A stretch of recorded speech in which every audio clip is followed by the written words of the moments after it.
Okay, welcome back. Book reading number 20, God Loves the Dirty Jokes. Thanks so much for joining me. If you have listened to all of the videos so far of the book, thank you so much. I really appreciate it. And if you've listened to some of them, I really appreciate that too. We're on page 221 out of 262, so it's really the home stretch. And yeah, I just appreciate anybody who takes the time to check it out. I have a new microphone set up here. It has one volume, but it seems to be a good volume. It's a test run, so let me know if you notice anything bad with it. It'll probably be similar to the other mic. And then a couple of notes here at the top before I start. I have been keeping up with the daily prayers for the world to overcome COVID, as the Pope had asked for all of May. And it seems like now that the vaccines are really starting to have an effect, which is kind of amazing because I'll be honest, a month or two ago, there was a period where I started to think, oh my God, what if we really never get ahead of this thing? And I know that there's still a lot of people suffering with it, especially in countries like Brazil, in India, and I just have to hope that now that we have, I guess, an abundant supply, you could say that we start getting that vaccine out to those other countries, and with Biden temporarily waiving the patent on the vaccines, that these countries maybe can produce it themselves so it gets to their people quicker. But yeah, it might be, we may be well be turning the corner, which is pretty amazing because I know it's been tough for everybody this long period. I mean, now that it's spring here in Buffalo, it you're quickly ready to move on from winter, but we've all been through a lot, so it's nice to pause and appreciate that things may really be going in the right direction. So I'm really happy about that. And speaking of spring, most of the trees now on my block have bloomed, but I have what's called a catalpa tree, Catalpa, and it's a really cool tree which I don't know a ton about. Though someone told me that there's some reference to catalpa trees in the Bible, but they're kind of a lanky, kind of wiry tree, but the leaves are very big, kind of like what's that shape? Heart shaped, and very velvety, thick leaves. And they also, what's strange about them is they grow these 2 foot long green beans that hang out the tree. And you can't, they're not edible, but they're solid, and they just hang off the tree. Now, what I'm going to try to do is I'm going to try to swing this around so you can see the tree hasn't. Well, what the point I'm getting at is all the trees in the block have bloomed, but the catalpa just started to bud. Just started to bud. I don't know if that'll focus. No, it doesn't want to focus through the window. Yeah, there's too much light. Ah, shoot. Well, I tried. Sorry about that. But it's just starting to bud. It's always a late bloomer. But the beans are funny because all the ones from last year, they're all brown, but they haven't fallen off. So I'm kind of confused. I don't know if they're gonna just like fall off as the new ones bloom. But it's a neat tree, and there's a few in Delaware Park in Buffalo, and I saw one in Cleveland. That bar that I used to play, the Barking Spider, the chapter is in the book about it. They had one right out front, which I thought was perfect because it just sort of mirrored my place here. And I know said I was going to show the Barking Spider sweatshirt that I have for Fran. I can't find it. I don't understand where it is. It's not where it usually is, and I don't think it's in the wash, but I will find it. I'll get it out if I can find it. So there's that. And then finally, before I start, the GOP stuff with Liz Cheney. Oh my God, they before the election, some of the psychics were saying that they really envisioned the GOP kind of splitting up or being really marginalized for a long time. And I wanted to believe that, but I wasn't sure how it would happen. And now with this infighting, I see how it can happen, and I think it will happen. I think that she is not going to let it go. I think that she is going to pursue the creation maybe of a separate party. that will kind of splinter the GOP, and that in time, as the I really believe this to be true, over time as the influence of 45 diminishes and becomes further, like as more comes out about him and people learn just how much more stuff there was going on, more corruption, his reputation will just keep sinking, and over time the people in Congress who are tied to that will have to back away from him. It might take years, but eventually what you'll see possibly is Cheney's new party might become the new GOP in time, but in the short term, probably what's likely is that they would break off, be a minority party. GOP would be weakened by it, and the Democrats would kind of be running the show for a while until the conservatives as a whole get their act together. So that's my not psychic prediction about what's going to happen.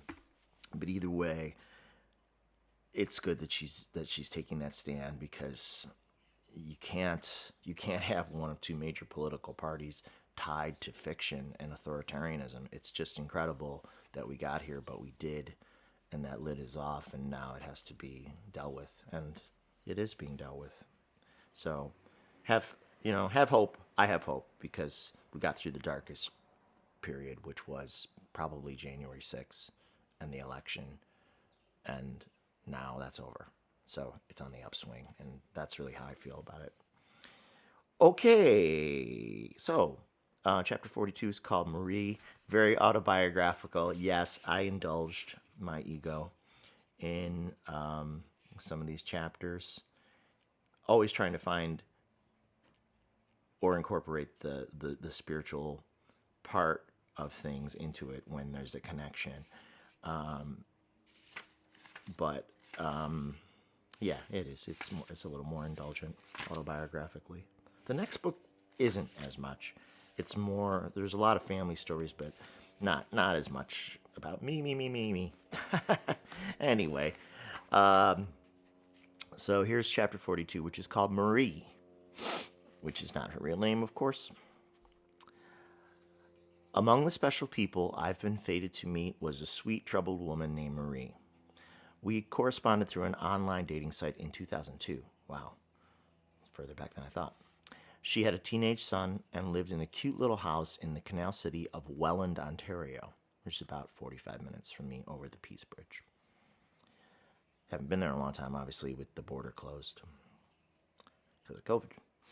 Marie had a quick mind, sharp tongue, and could see through bullshit instantly, calling others on it. She was empathetic, honest, and laughed often. I loved her expressive, cartoonish paintings.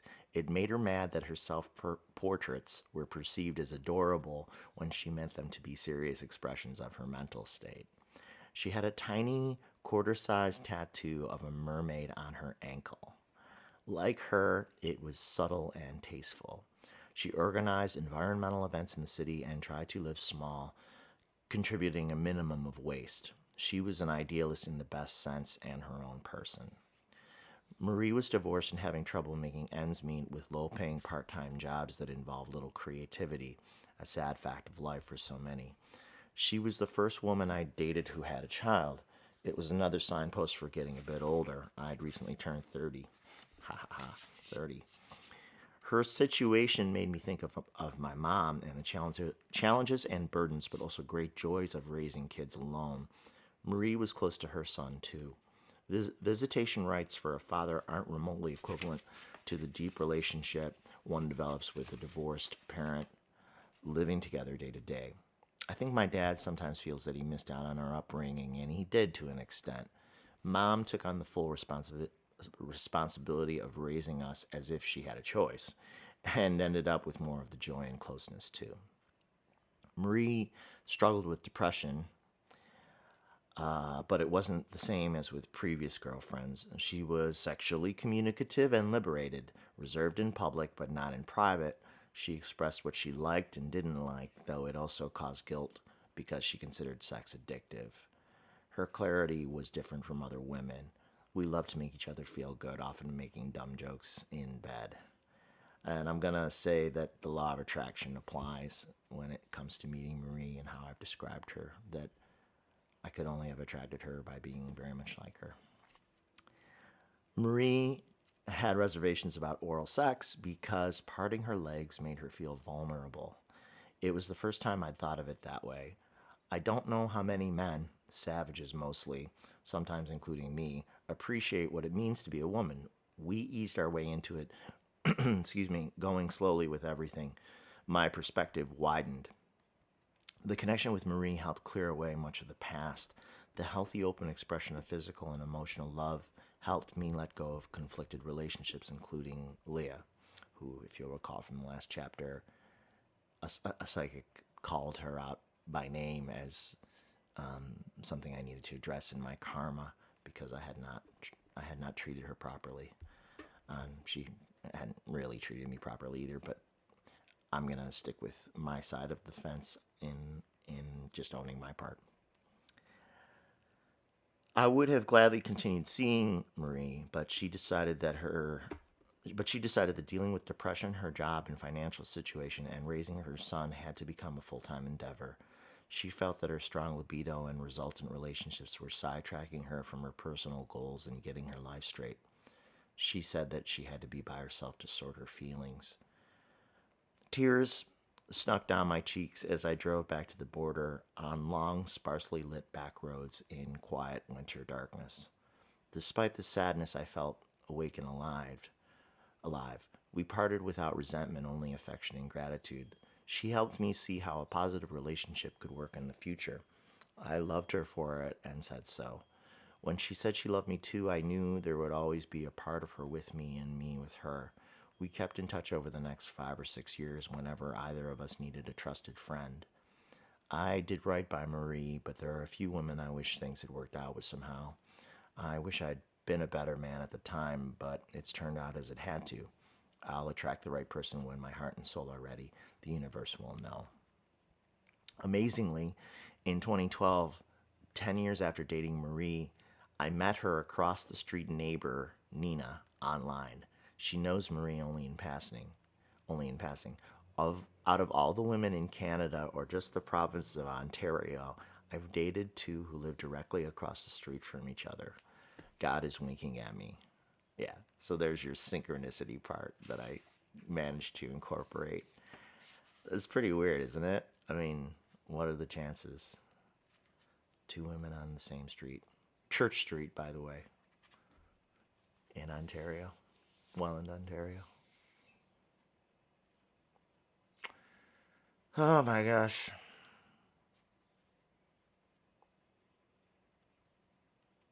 I tried to find Marie recently online just to say hello, but she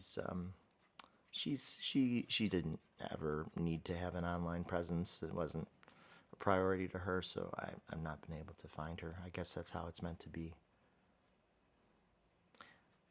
Yeah. She also got really into Jesus after we split, and that kind of sort of changed her direction.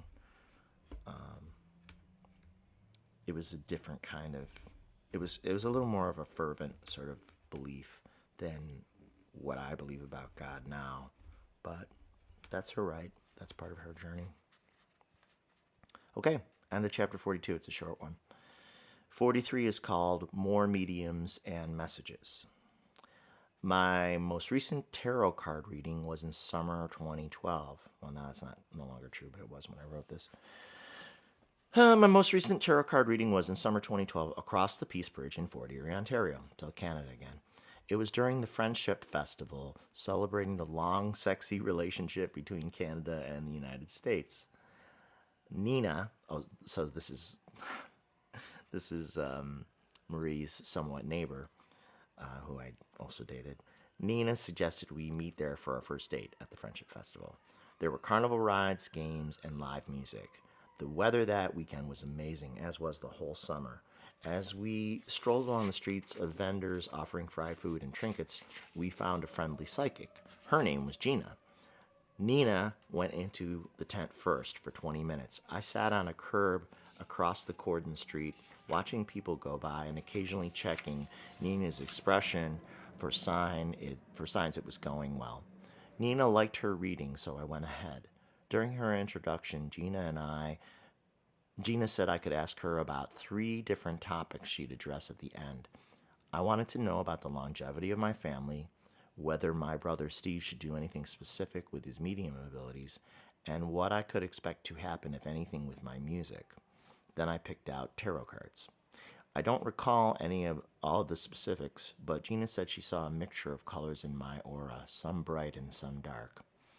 I wasn't entirely surprised, though a bit disappointed. She said that once I understood what I wanted out of relationships, then that part of my life would resolve.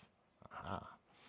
Gina said my health looked good long term. I thought that's good because I've been swimming my nuts off for 13 years, now 20.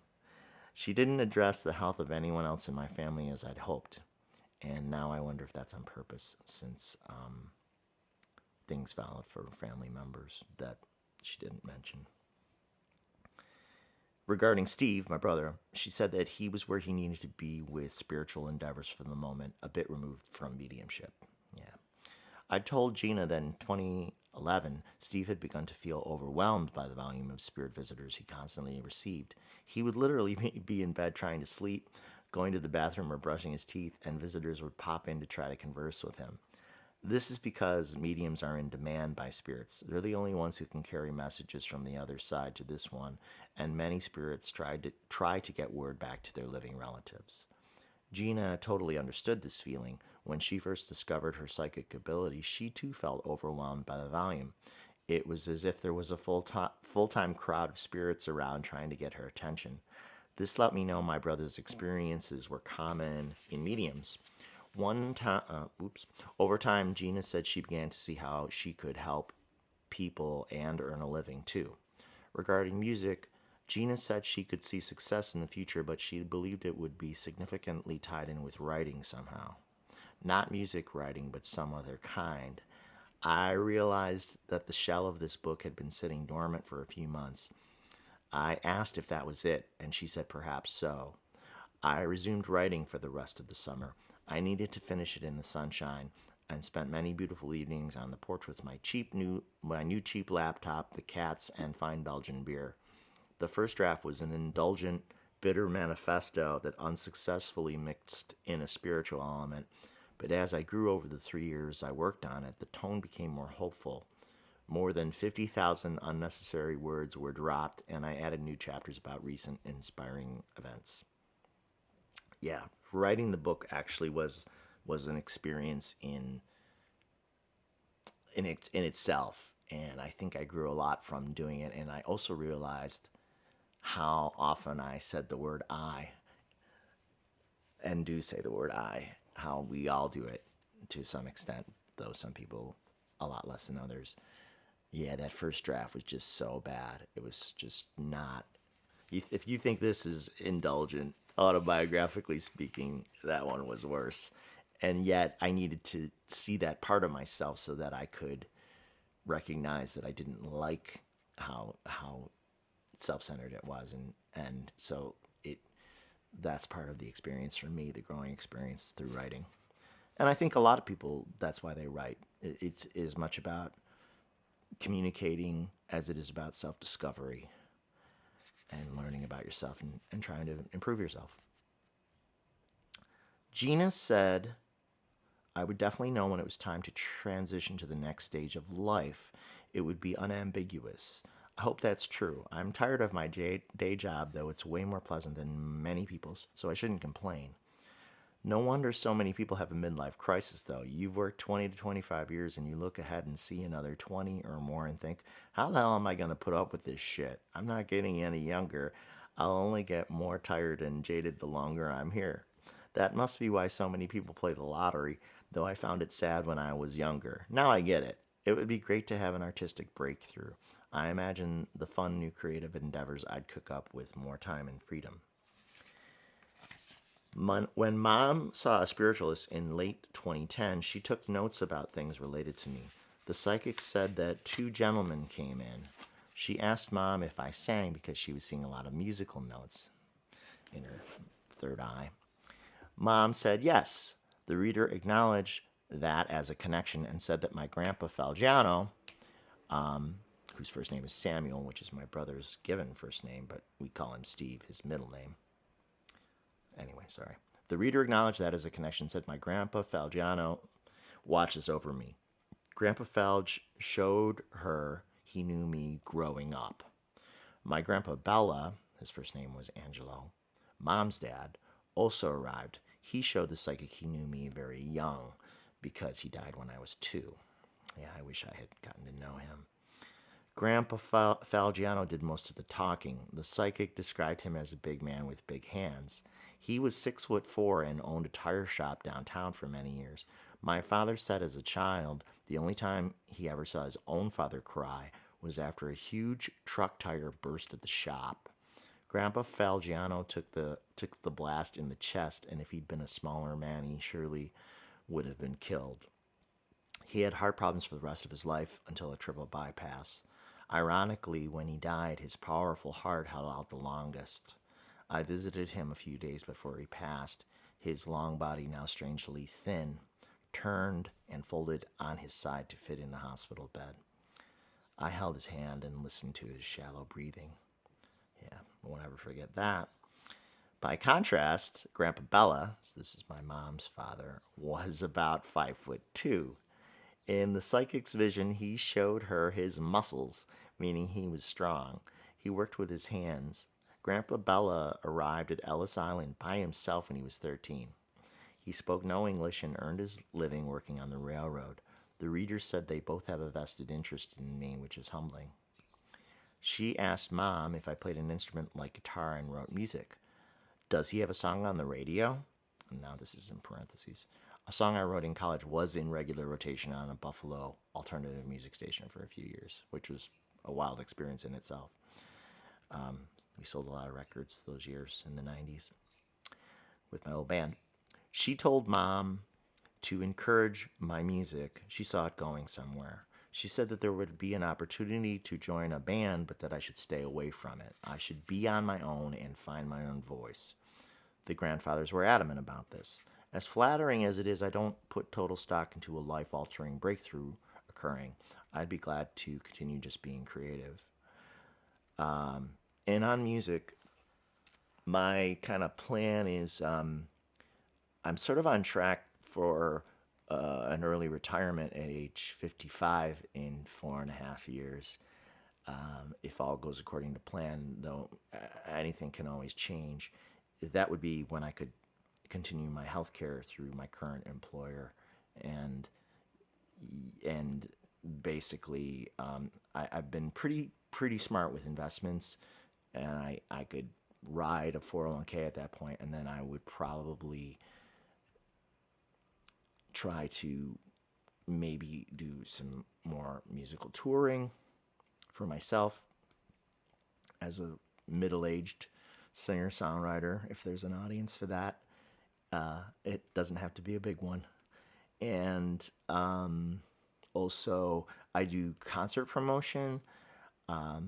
So I've been doing some larger concert promotions the last few years, and I would continue to do that too. So that's kind of where I see things going, and book writing too. I hope to finish the next book in the next several years too. But you never know. I think in general it's smart to. It's good to have plans and try to work towards goals, but then also to be adaptable, because you don't know what the curveballs of life will be. You really just don't, ever. So that's on that, about the future. The psychic reader, asked Mom if I was single. She saw me as married and split and asked if I was divorced. Mom said no, but that she had thought I'd had a heartbreak. Who hasn't? The reader said yes, it didn't work out, and it put me off, and I chose to focus on artistic work instead, which is true, because I thought I was going to marry my college girlfriend, but it didn't work out that way. At this point, my grandma Bella came in waving a rolling pin and said, "It's about time to settle down." I can see this perfectly. She was probably wearing her waitress uniform. So that's the end of chapter 43. Too funny. Okay, you know what? We're at 24, so I'm going to stop there. Um, we'll save the rest for next time. Thanks again for checking me out. I'm sorry if I'm a little behind on emails and messages. We had a really busy period at work that we just got through, and I'm like finally like, whew, I can breathe. And I kind of needed to take a little bit of a break from working on the next book because I've really been pounding that hard too. And like anything, if you push too hard and it starts to become more like a chore than joyful, then you got to back off because, especially with creative endeavors, I mean, you can push things to a finish, but it doesn't come out as well as when you do it when you really want to do it. And that's kind of how I've always made art and music too. Like, if I'm not in the mood to write, I just don't. I don't feel the need, especially after all of the music that I've already written. But I'm happy to say I have a brand new song that I'm working on that I'm pretty excited about. It's about the Erie County Fair. I can't decide if the title is gonna be "Makes Me Feel," that's how it makes me feel, or "One Night Only." But I'll tell you the lyric actually, because it's based on a real life experience I had when I went to the fair with my psychic friend Marla, who did my astrological chart and did an amazing astrological chart that was so accurate. She did it shortly after we went to the fair. But it was such a memorable night, and so I wanted to write a song about it. I had to chop a couple of verses out because the song was getting too long. So that's just like a thing with songs. Sometimes if it were a poem, maybe it could go longer. But sometimes with a song, you want to keep it a little more concise, or at least my style of writing. So anyway, it starts. Thank God, the August County Fair, and not a gray cloud in the air. Muggy streets and big lit machines and streams of smiling human beings. And the Erie County Fair draws, I think, hundreds of thousands of people. It's a huge fair. You can't buy that feeling when it comes, like being one with all the world. You can't buy that feeling when it comes, one night only, on this little patch of earth. So that's the pre-chorus. And the chorus itself is just simply, that's how it makes me feel. I love how it makes me feel. That's how it makes me feel. I love how it makes me feel. The second verse is, let's see. So this is kind of about the day with Marla. We walked and talked for half a day and somehow found more things to say. Then met some horses. They spoke too, replying with a firm left hoof, which is true. Marla and I talked to some of the horses in the stables, and I was asking the horses questions, and they would clap their left hoof to answer what we thought was yes. And I turned to her and I said, "That was yes, right?" And she was like, "Yeah." So that was kind of like a really cool animal moment. And I absolutely believe you can communicate with animals. And I know I have a viewer who takes care of horses, rehabilitates horses, saves them from being destroyed, and finds them new homes. So I hope she's watching this video because we exchanged a few emails and I just thought that was amazing. And she has some psychic ability and she brings in other psychics too to talk to the animals. So I absolutely think that talking to animals is huge and that they do understand you in some sense. So that's that verse. We met some horses they spoke to, replying with a firm left hoof. You can't fight that feeling. No, you can't buy that feeling when it comes. Feeling one with all the world. You can't buy that feeling when it comes. One night only on this little patch of earth. That's how it makes me feel. I love how it makes me feel. That's how it makes me feel. I love how it makes me feel. So, it's a really up tempo song, really pop oriented, and I think it's going to be a good one. So I think I'm going to work on it right now a little bit actually. But I also have a house project that I need to keep working on, some window repair. I wonder which will win. Well, maybe I could do both. Okay, anyway, now I'm in the ramble mode, so I'll go. Thanks so much again for watching, for listening. Your feedback is always welcome and appreciated, and I hope you're taking good care and enjoying spring. I think we're in good shape. Okay? All right, take care.